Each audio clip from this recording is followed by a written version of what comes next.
Welcome. This lecture we're going to talk about metabolism.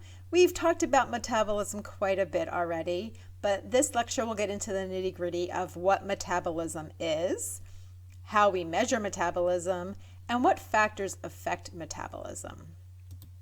We've already defined metabolism as the sum of all physiological processes in animals.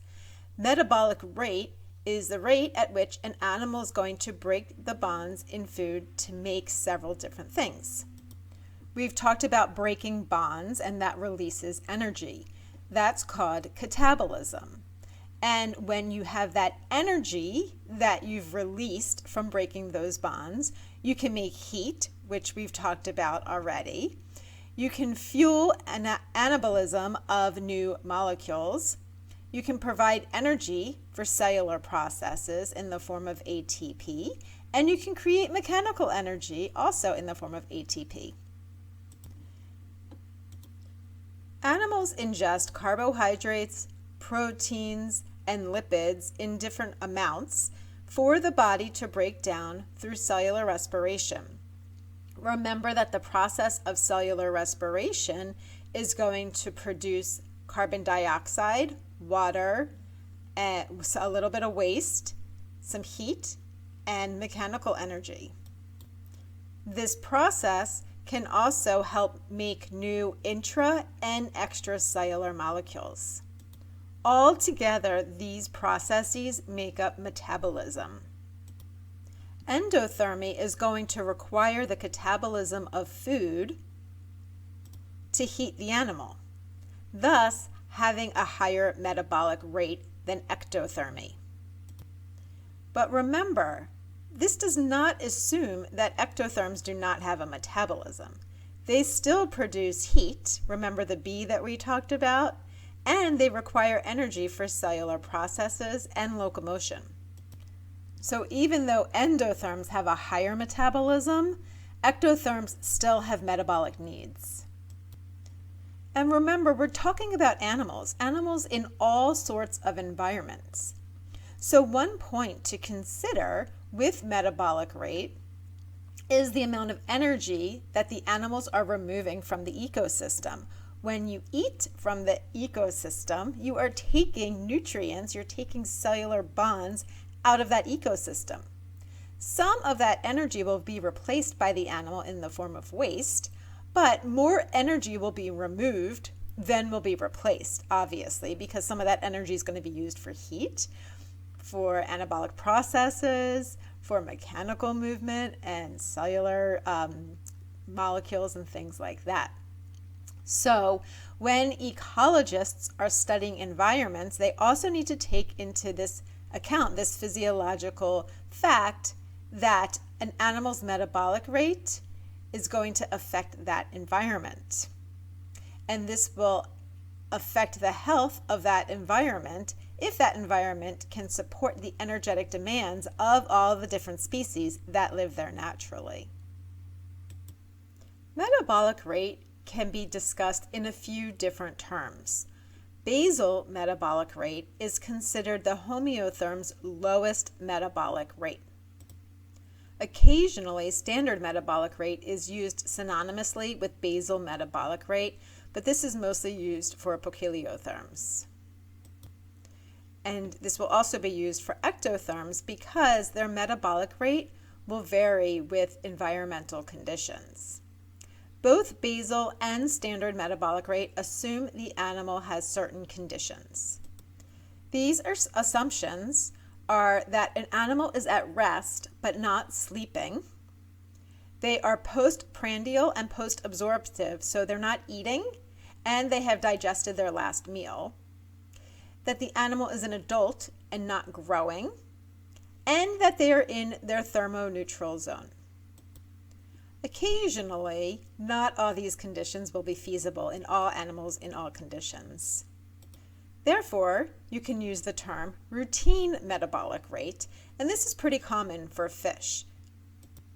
Remember that fish need to keep swimming, so they're not going to be resting, but the term routine metabolic rate is used for them when they're just quietly swimming, not swimming really hard. However, given how varied the animal kingdom is, it's really difficult to consider all cases for all animals. What are we measuring when we're measuring metabolism? Most of our food energy is calculated in calories. A calorie is the amount of energy needed to raise the temperature of 1 gram of water 1 degree Celsius. Metabolism can be considered the number of calories the animal is burning over time, usually presented as calories per minute. Metabolism can also be calculated in joules, and this would also be presented as a feature of time, so joules over minutes. There are 4.2 joules in a calorie, so it's very easy to convert joules into calories. The rate of heat production or work over time is joules per second or joules per minute. And this is a joules per second is also known as a watt. Just like a lamp uses a 100-watt light bulb, metabolism can be thought of as an animal's system using watts. Just as in the lamp, you need electricity to power the lamp, animals need food to power their system. How do we calculate basal metabolic rate? We're going to talk about a few different ways. A direct measure to measure basal metabolic rate is to actually measure the food intake and compare the energy output in urine and feces.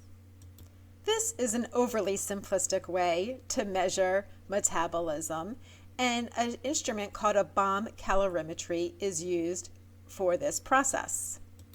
Bomb calorimetry uses an instrument that burns organic matter under pressure and pure oxygen and measures the heat contained. This is a direct way to measure energy in food. This is difficult in wild animals as you would have to collect all the food they are eating. This method is much easier in a lab setting when you can control the diet. Another direct way to measure metabolic rate is through a direct calorimeter. A direct calorimeter is a device that was developed in the mid-1800s simply using ice to absorb the heat produced from an animal's metabolism. The heat would melt the ice and water would drip out of the calorimeter. The water could then be measured over a specific time frame, and knowing how much heat was required to melt the ice correlated with the animal's metabolic rate during this given time frame. Although more sophisticated calorimeters are used today, the concept is the same and stems from this original design. In this calorimeter here, you can see a little rabbit producing heat, and air can come in and leave this calorimeter, but it is surrounded in ice, and the water would be collected at the bottom and measured to determine how much heat was produced to melt all of that ice. Another way to measure metabolic rate is through indirect measurement. Indirect measurement does not rely on measuring heat output from the animal, but instead measures gas exchange as an indication of metabolic rate. An instrument called a respirometer can be used to measure the amount of oxygen intake or the amount of carbon dioxide expelled. To understand how this method works, let's think back when we discussed the mitochondria. We discussed how cellular respiration is an aerobic reaction. It's aerobic catabolism that is breaking down food energy bonds in the presence of oxygen. Remember that? Oxygen is an important component of cellular respiration, and without it, byproducts such as lactic acid will build up in the system. Because oxygen is required for cellular respiration, the consumption of oxygen is a direct correlation to the amount of oxygen being used for cellular respiration, or how much food is being catabolized by the system. However, not all oxygen consumed is just for cellular respiration. Therefore, the amount of carbon dioxide exhaled must also be considered. A metabolic chamber, like you can see here in the slide, captures the exhaled air of an animal. The air is then analyzed through a respirometer, and the respirometer will analyze the amount of oxygen consumed from the ambient air over a period of time and compare that to the amount of carbon dioxide expelled from the animal. This is actually a sea lion in this metabolic chamber here. This was part of my friend's dissertation, her thesis dissertation for her PhD, and she was measuring the metabolic rate of sea lions.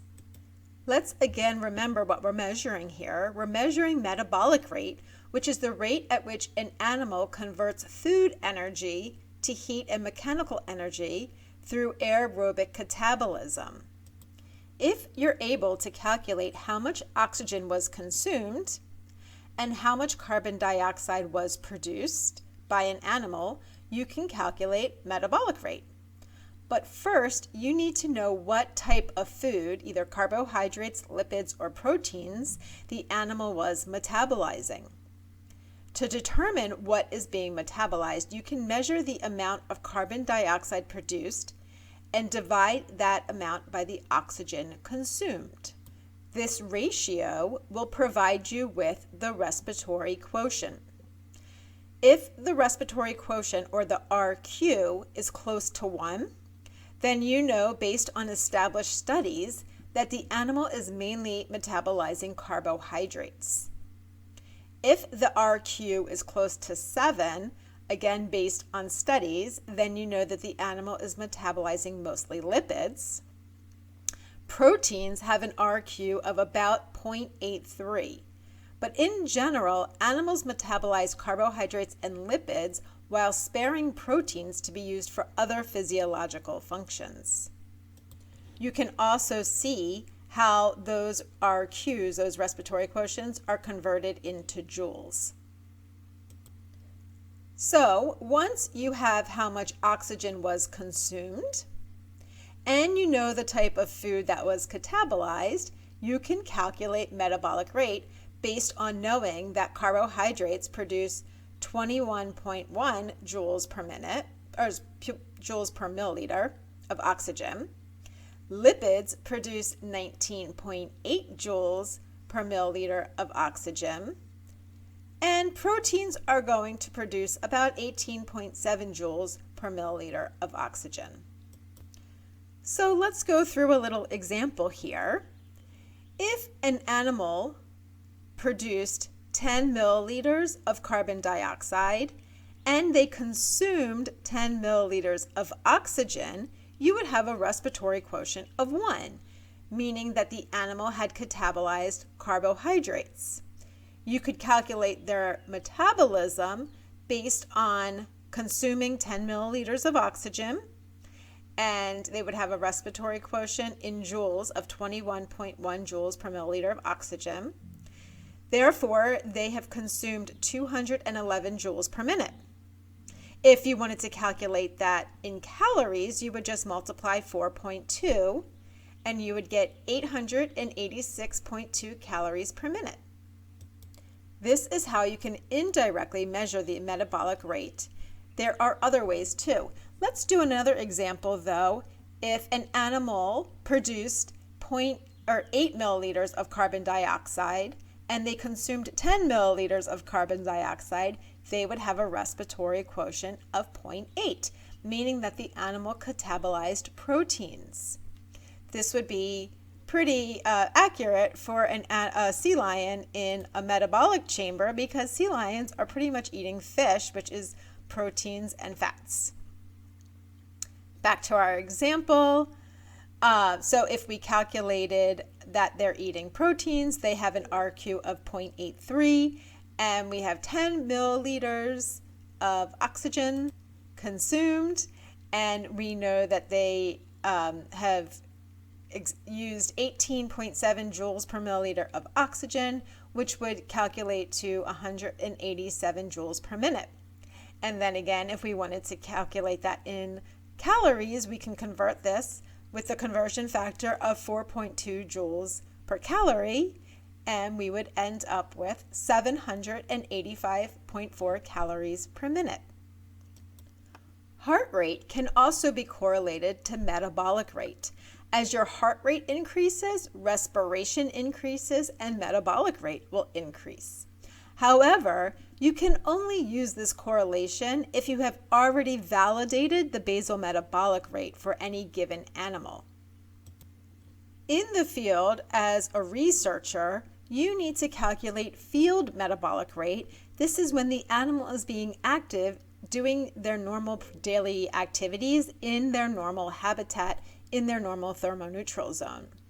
So in the field, a technique of indirect measure called doubly labeled water or isotopic dilution is employed. This technique measures the production of metabolic water as an indirect measure of metabolic rate. And again, this is going to give you an average daily metabolic rate. When we talk about doubly labeled water, we're talking about water with oxygen and water molecules that have extra neutrons in them. So they're actually a little bit heavier than normal oxygen and hydrogen ions. And this is important for the measuring. The deuterium is an isotope of hydrogen with an extra neutron, and the oxygen is a different type of, the oxygen 18 is a different isotope of oxygen.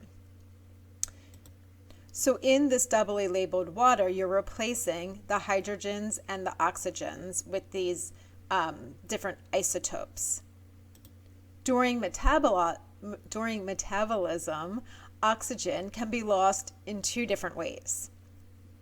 It can be lost in carbon dioxide through expiration, or it can be lost in water, in urine, or evaporative water loss. But the hydrogens are only lost through this water, either through the urine or through evaporative water loss. Oxygen obviously is lost through carbon dioxide and through water. So for this process, you start by injecting a known amount of doubly labeled water into an animal. You can see us doing that here in a sea turtle and in a sea lion, and here is a bird actually under anesthesia here. This technique is very effective for many different taxa, many different types of species in many different environments. After you've injected the animal, you're going to wait about a day or so, and then you're going to collect a blood sample. You take an initial blood sample, and then you could collect another blood sample after your given time frame, and you're going to measure how much deuterium, that hydrogen, and how much of the heavy oxygen remain in the blood. You can then determine how much oxygen 18, the heavy oxygen, was lost in both carbon dioxide and in water, down here, this line. And you can also determine how much deuterium, the heavy oxygen, was lost only through water. And the difference of this would give you how much CO2 was produced over that time frame. And this component is going to correlate with metabolic rate. This method, again, is measuring the animal's field metabolic rate, and it's going to provide insight into the animal's energy needs to function over the course of a day or more in their natural habitat. Our next lecture will talk about different factors that affect metabolism and how size of an animal also affects metabolism.